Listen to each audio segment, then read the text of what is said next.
Bonjour à toutes et bonjour à tous. Je fais cette vidéo pour vous montrer comment, dans le procès du président Laurent Gbagbo et du ministre Charles Blé Goudé contre la CPI, M. Alassane Dramane Ouattara, chef de l'État de Côte d'Ivoire actuellement, intervenait chaque fois dans le processus. Je voudrais commencer par vous montrer une vidéo. Donc, c'est une vidéo publique que vous pouvez donc voir. Donc, là, voilà. Vous voyez le titre. Allez, écoutons-le. Regardons-la ensemble. Je vais mettre l'élément. Le vrai sens de l'intervention de la Côte d'Ivoire est, in fine, d'inviter la Chambre à condamner Laurent Gbagbo. Une telle interprétation est non seulement inappropriée, elle est étonnante, à la lumière des déclarations d'Alassane Ouattara, qui le 30 novembre 2019 disait à propos de la saisine de votre Chambre dans la présente procédure, et je vais vous montrer les images. Il s'agit de la vidéo CIV D15 0004 2952, transcription. Can you wait a minute? Le président, pouvez-vous patienter un instant? Votre équipe disposait de 25 minutes. Vous étiez censé répondre aux observations de la Côte d'Ivoire pendant 15 minutes. Vous avez déjà utilisé les 15 minutes. Vous en êtes à 16 minutes ou 15 minutes et demie. Et vous disposiez de 10 minutes pour la réponse principale. Je vous le dis pour votre gouverne, pour que vous gériez votre temps de parole. Merci pour cette précision, Monsieur le Président. Et donc nous allons en effet utiliser un petit peu de ce temps pour montrer la vidéo que j'annonçais. Et si la greffière d'audience peut avoir la gentillesse de nous donner la main. Et pour la transcription, je répète, c'est la vidéo CIVD 15 0004 2952. Transcription CIVD 15 0004 2951. Et le timecode que nous allons montrer, c'est de 14 minutes 30 à 15:04. Could the council please just... La greffière d'audience, maître, est-ce que vous pouvez nous indiquer le niveau de confidentialité de la vidéo? Est-elle publique ou confidentielle? Bien sûr, Madame la greffière, c'est une vidéo publique.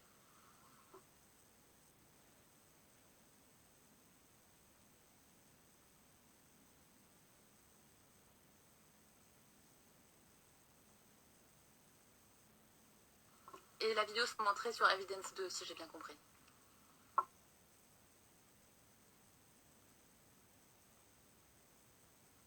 De l'intoxication. Il n'y a jamais eu de demande du gouvernement ivoirien. Les avocats ivoiriens ont pris une initiative, c'était leur initiative, et nous n'avons jamais été associés à cette initiative des avocats. Maintenant, quand on est des avocats, on a des avocats, ils prennent des initiatives, c'est leur droit, mais les questions judiciaires, on ne s'en mêle pas. On vous l'a dit, on le répète, c'est un procès qui est en cours, il n'y a pas de raison que le gouvernement s'en mêle pour dire faites ceci ou faites cela. Donc c'était purement de l'intoxication. Le gouvernement n'a pas eu à se préoccuper. Merci. Donc, vous venez d'entendre le chef de l'État ivoirien, M. Alassane Dramane Ouattara. Excusez-moi, le temps que je coupe. Nous sommes donc surpris voilà. que les représentants de la Côte d'Ivoire fassent ici exactement... Donc, vous venez d'entendre ici M. Alassane Dramane Ouattara, le chef de l'État actuel de Côte d'Ivoire, dit cela. Je dis bien surpris. Pourquoi je le dis? Parce que il y a des documents que vous pouvez trouver maintenant, je dis à l'instant où je vous parle, sur le site de la CPI. Je vais commencer par le premier document. Donc, c'est le document CR 2015 en bas 50 72. C'est un PDF. Donc, ce document, c'est cet annexe-là. Je vais montrer en intégralité. Donc, c'est l'annexe ici, l'annexe 1. Et vous voyez, effectivement, Vous voyez, tel que c'est marqué. Vous voyez bien que c'est marqué République de Côte d'Ivoire, Union Discipline Travel, confidentiel. Hein, le numéro, je vais vous dire. Bon, c'est vrai ici que vous ne voyez pas, mais ici, hein, je vais vous montrer le document en intégralité. C'est parce que mon imprimante m'a joué un sale tour, mais il vaut mieux que je vous le montre. Et je vais vous montrer le document tel qu'il est. Donc, regardez-le bien et je vais le remontrer hein, tel qu'il est sur l'ordinateur que vous pouvez tirer maintenant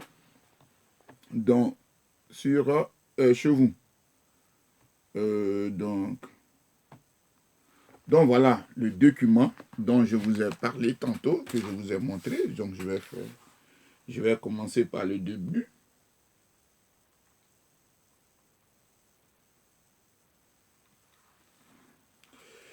Donc voilà le document. Vous voyez bien, c'est le même document que celui qui est là. La seule différence que celui-là, je l'ai tiré. C'est le même document. Je continue.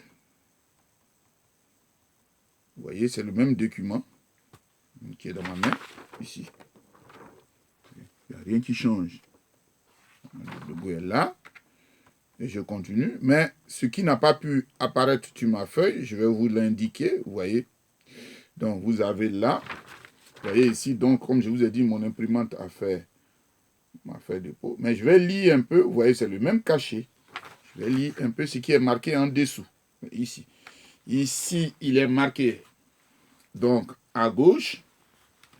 Ici, donc, ici à gauche. Là. Ici. Je vais lire pour vous. Pour information, Monsieur le ministre, directeur de cabinet de Monsieur le Président de la République. Et à côté, la signature, vous voyez, je vais la rapprocher pour que vous voyez, c'est marqué Lama Cissé Mato. Lama Cissé Mato. Donc, je pense quand même qu'il y a assez de sérieux. Et le document, quel est le contenu? C'est ça qui est important. Donc, le document en Côte d'Ivoire, je vais vous dire rapidement. Donc, c'est un document qui date du 3 octobre 2012 et qui porte le numéro, je pense, c'est 2535, je pense. Parce que la lecture ici est difficile, je n'arrive pas bien à lire. Bon, je vais vous lire donc, référence, affaire numéro ICC-02/11-01/11-0A2, procureur de la Cour pénale internationale contre Laurent Gbagbo. Objet, représentation de l'État de Côte d'Ivoire à la Cour pénale internationale, entre parenthèses CPI. Madame le greffier, j'ai l'honneur de vous reconfirmer que le ministère en charge de la justice, qui est le représentant officiel de la République de Côte d'Ivoire auprès de votre juridiction, a désigné Maître Jean-Pierre Mignard et Jean-Paul Benoît pour agir au nom et pour le compte de la Côte d'Ivoire. Point. Vous voudrez bien trouver 6 juin l'email en date du 7 juin 2012 par lequel Monsieur le directeur de cabinet du ministre de la Justice confirmait déjà leur désignation. Par conséquent, je vous prie de noter que ces 2 avocats et éventuellement toute personne nommément désignée par écrit par le ministère en charge de la justice sont les seuls habilités à intervenir à toutes les étapes de la procédure de l'affaire ci-dessus citée en référence. Veuillez agréer, Madame le greffier, l'assurance de ma considération distinguée. Madame le greffier de la Cour pénale internationale, donc l'adresse, pour information, c'est ce que je vous ai dit. Donc l'affaire qui est en référence, c'est l'affaire numéro ICC-02/11-01/11-OA2, procureur de la Cour pénale internationale contre Laurent Gbagbo. Objet, représentation de la Côte d'Ivoire à la Cour pénale internationale. Donc voilà. L'autre élément dont ils ont fait cas, c'est le mail Donc, l'annexe 2 que vous pouvez trouver. Donc, c'est l'annexe 2. Vous pouvez le trouver aussi celui-là. Et donc, l'annexe 2, c'est le mail dont on en parlait tout à l'heure. Donc, c'est le mail qui est là. Donc, c'est ce mail-là. Et dans ce mail, voilà ce qui est marqué. Donc, c'est un mail qui date effectivement du jeudi 7 juin 2012. Il a été émis à 15h54 de Fodio Abo. Objet. Demande de confirmation. Conseil de la République de Côte d'Ivoire devant la CPI. Donc, la date, je l'ai dit. Bonjour, monsieur. Voilà ce qu'il dit.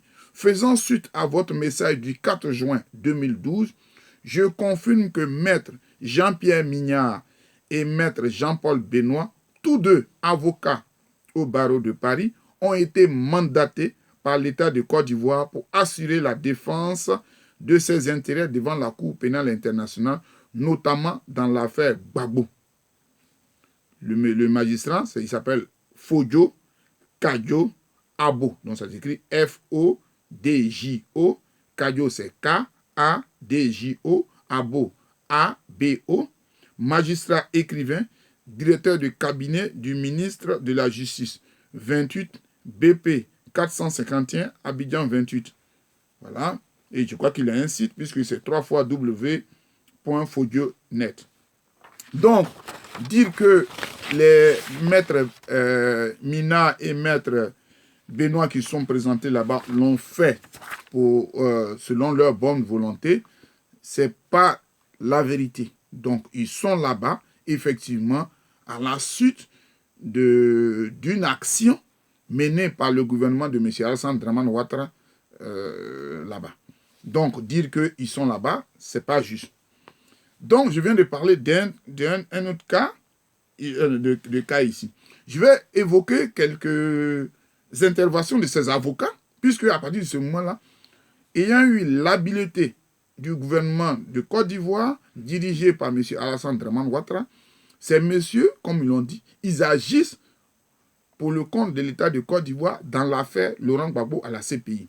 Donc, déjà le 15 juin 2012, je dis bien 15 juin 2012, il y a le document ICC 02-11-01/11 du 15 juin 2012, donc, qui porte le titre « Demande d'autorisation de la République de Côte d'Ivoire aux fins de déposer des observations sur la requête en incompétence de la Cour pénale internationale fondée sur les articles 12 alinéa 3, 19 alinéa 2, 21 alinéa 3, 55 et 59 du statut de Rome présenté par la défense de Gbagbo. Vous voyez? Donc déjà, désigné le 7, le 15, c'est-à-dire une semaine après, ils se sont mis au travail. Le 18, il y a le document ICC. Donc, je vais commencer donc déjà pour vous montrer. Je vais vous montrer deux parce qu'il y en a tellement. Donc, je vous ai parlé du 15. Donc, voilà le document du 15. Vous voyez, ça c'est le document du 15 qui est là. Vous voyez, c'est marqué ici, du 15. Et vous avez ici, donc, origine, République de Côte d'Ivoire. Voilà ce que je viens de lire. Je vais vous montrer seulement ces deux documents. Donc, le 18, il y a aussi du 2018, il y a l'ICC-02-11-01/11 qui va porter observation de la République de Côte d'Ivoire sur la requête en incompétence, etc. De la Cour pénale internationale fondée sur les mêmes articles statut de Rome. Il y a encore le 8 octobre, le document ICC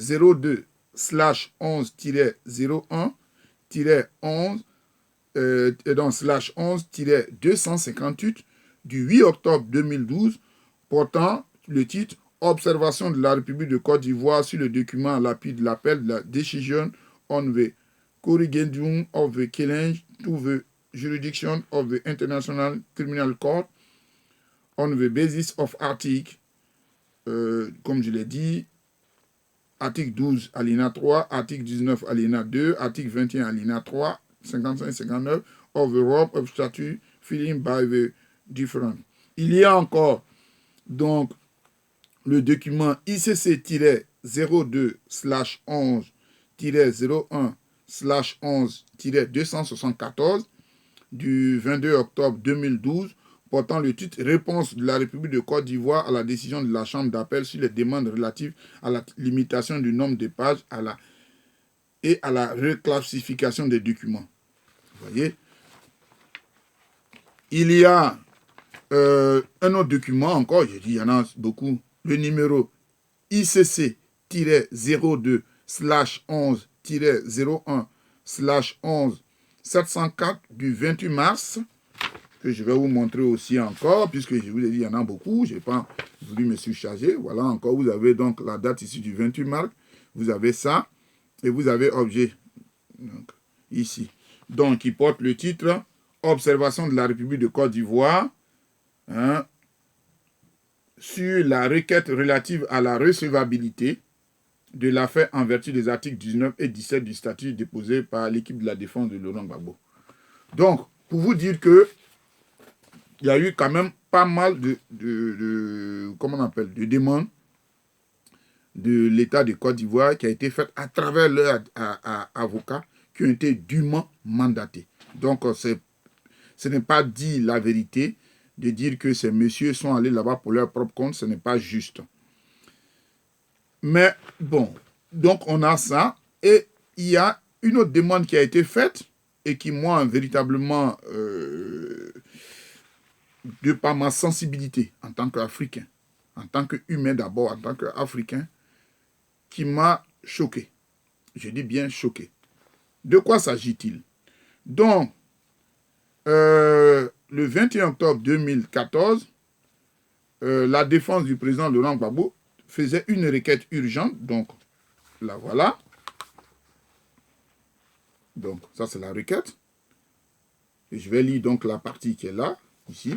Donc, c'est marqué « Requête urgente fondée sur les circonstances humanitaires exceptionnelles déposées afin que le président Gbagbo soit autorisé à se recueillir devant la dépouille de sa mère et assister à son enterrement. » Donc, ça, c'est la demande qui a été faite. Et dans cette demande,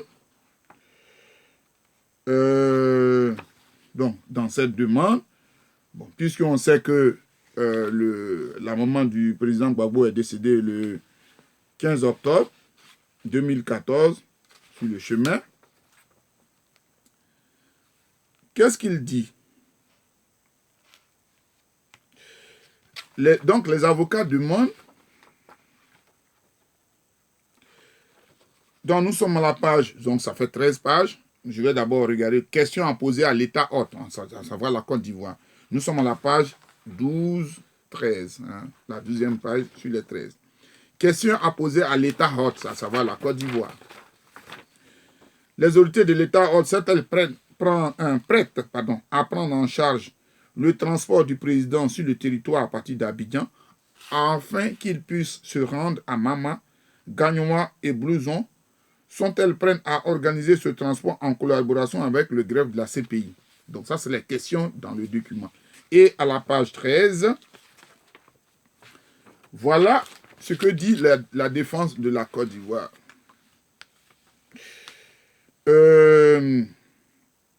Par ces motifs, plaise à la Chambre de première instance de autoriser le transfert du président Gbagbo en Côte d'Ivoire pour le temps qu'il puisse organiser les funérailles de sa mère à Mama, se recueillir devant sa dépouille à Gagnoa et assister à l'enterrement à Blouson.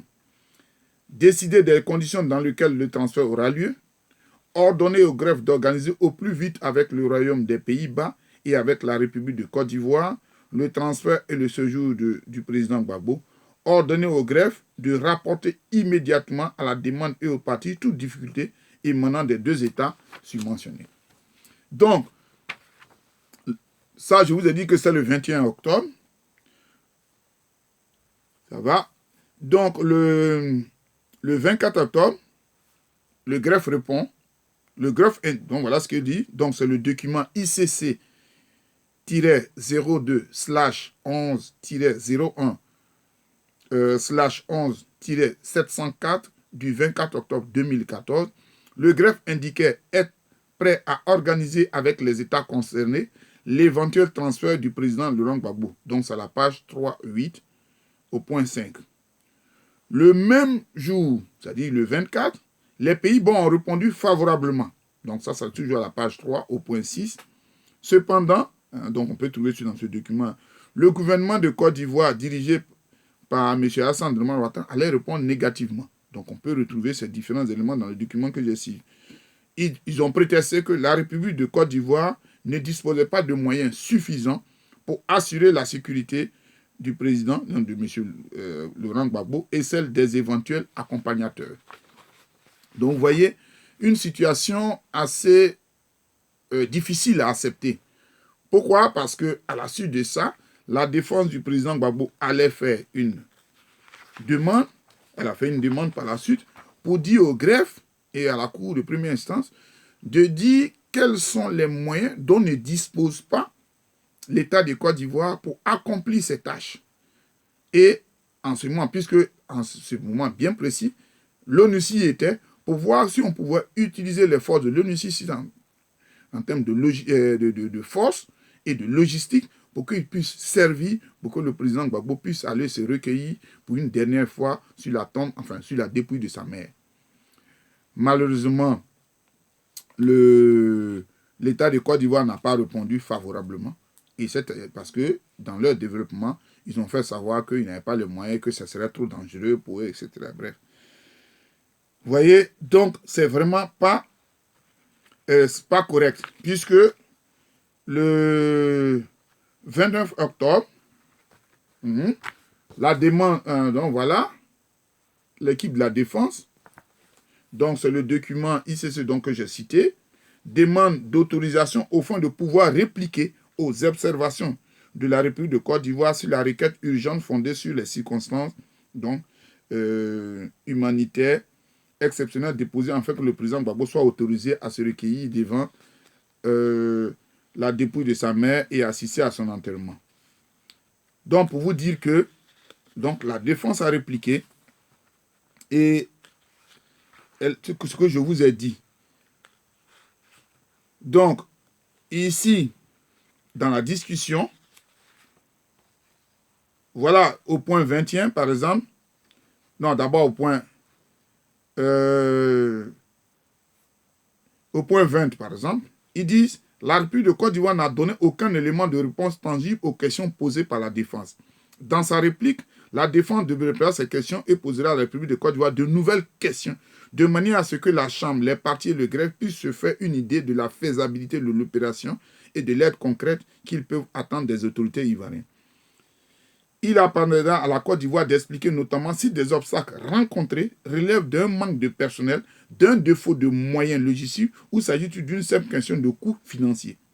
En fonction des réponses apportées, il sera possible alors d'examiner l'assistance que la Cour, éventuellement l'ONUCI, peuvent apporter aux autorités. Il est important qu'un dialogue s'engage entre la Cour et les autorités ivoiriennes pour que la coopération soit effective et ne reste pas du domaine du vœu pieux.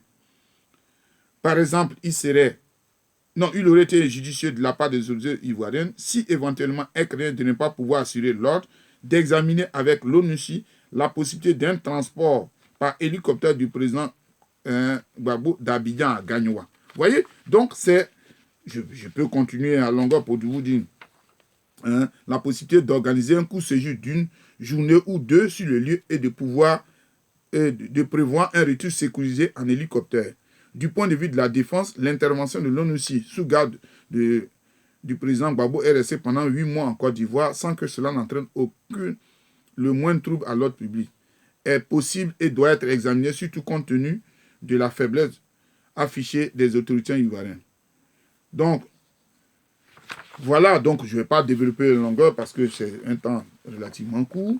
Vous voyez que les arguments ici font défaut et pourtant, c'était une cause humanitaire. On sait que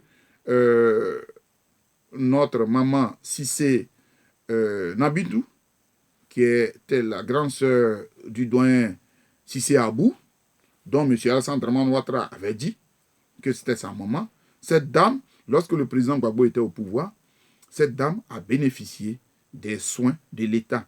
Lorsque le président Gbagbo a appris qu'elle était malade, il a envoyé un hélicoptère pour la chercher et cette femme a été transférée dans un hôpital Il était même prêt, au compte de l'État de Côte d'Ivoire, à l'envoyer dans un hôpital à l'étranger pour qu'elle puisse bénéficier des soins. Pourquoi, lorsqu'il s'agit du président Laurent Gbagbo, M. Alassane Dramane Ouattara ne peut pas le faire? L'autre cas ici, qui est de notoriété publique, c'est que Kone Zakaria, qui était un comme zone, c'est-à-dire qui est un des chefs rebelles, qui a endeuillé la Côte d'Ivoire en 2002, qui était dans la zone de Bouaké, qui était le chef. Donc aujourd'hui, il est déterminé que s'il fait partie de ceux qui ont amené les gens à tuer les 82 gendarmes, ce monsieur-là aussi, ce chef rebelle, sa maman était malade. Et lorsque le président Gbagbo, à l'époque, au pouvoir, a appris, il a envoyé encore un hélicoptère pour chercher cette dame, l'a envoyé à Pizan pour qu'elle puisse être soignée. Vous voyez, donc, ce n'est pas des choses qui font défaut. Autre élément, parce que dans la demande, il faut dire, est-ce qu'il y a une question de jurisprudence? Oui. Il est démontré, et ça, vous pouvez le voir, que la TPI, donc, ce n'est pas quelque chose d'exceptionnel, puisque le tribunal pénal international, donc c'est une juridiction aujourd'hui qui est sous la coupole de la CPI. Le tribunal pénal international a permis à des accusés de se rendre dans leur pays d'origine en Yougoslavie pour assister aux funérailles de leurs proches. On note le cas de M. M. Mirskizik, Drago Josipovic, Kupreskiv, etc. Désolé que je ne puisse pas continuer, sinon je vais écorcher davantage le nom. Donc voilà quelques éléments qui nous véritablement qui posent problème en tant qu'humains, en tant qu'Africains, de voir qu'effectivement il y a cette volonté de M. Alassane Dramane Ouattara et son gouvernement de ne même pas satisfaire à une demande, je vais dire minima, qui est d'ordre humanitaire. Bref. En même temps, donc, vous avez, je vais vraiment faire un développement de quelques minutes sur la demande. Vous savez que le 15 janvier 2019, le président Laurent Gbagbo et le ministre Charles Blé Goudou ont été acquittés de toutes les charges par la Cour pénale internationale à travers la chambre de première instance. Bien, le 21 janvier 2012, donc vous avez ça, encore, je vais marquer ça pour que vous voyez donc les deux dates. Je marque donc l'origine, la date, et puis quelles sont les observations. Donc, le document que je vous ai montré. Donc, c'est le document ICC 02 -02 /11-01/15 du 21 janvier qui est là. Et vous voyez bien que l'origine, c'est la République de Côte d'Ivoire. Qu'est-ce qui est marqué? Observation de la République de Côte d'Ivoire sur la requête de la défense afin d'obtenir que la Chambre d'appel restitue à Laurent Gbagbo, acquitté de toutes les charges portées contre lui, l'intégralité des droits humains et fondamentaux du 7 octobre.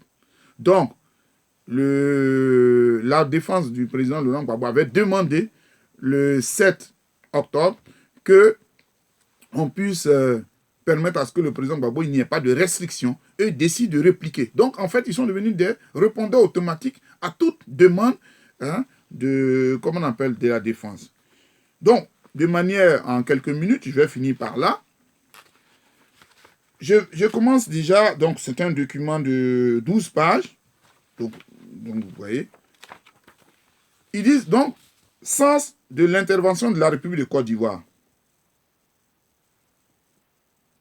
Donc, ils disent, bon, que c'est parce que le président Gbagbo, voilà, on rappellera que c'est suite à un refus de mener ses partisans de prendre acte de leur défaite électorale qu'un tronc le conflit est né en Côte d'Ivoire. Le résultat du scrutin désignant M. Ouattara comme victorieux a été reconnu par l'ONU, l'Union africaine et l'Union européenne. Mais alors, et le Conseil constitutionnel, qui est un organe qui fait partie de la Constitution. Et on sait que la Constitution est la norme supérieure dans tout pays. Or, le Conseil constitutionnel, à travers l'article 97, a dit que c'était le président Gbagbo. Donc, en fait, on ne peut pas dire que le président Gbagbo n'a pas respecté la Constitution. Bref. Je vais donc ici, ça, c'est pas ça, mais ça dit que c'est un peu une peut-être litanie. Voilà ce qu'ils disent. Au point 16, observation. Les champs de voix aboutis, l'appel sont réels. Bon, ça, c'est ce qu'il dit. D'une part, la décision d'acquittement n'a pas été rendue à l'unanimité puisqu'elle a été affectée d'une opinion dissidente de Herrera Carbucia. Bon, on va prendre donc la décision de Madame, comment on appelle, Herrera. Là, voilà. Donc, c'est la décision du 15 janvier 2000. Et vous voyez bien ici, opinion dissidente relative à ça. Puisque, donc,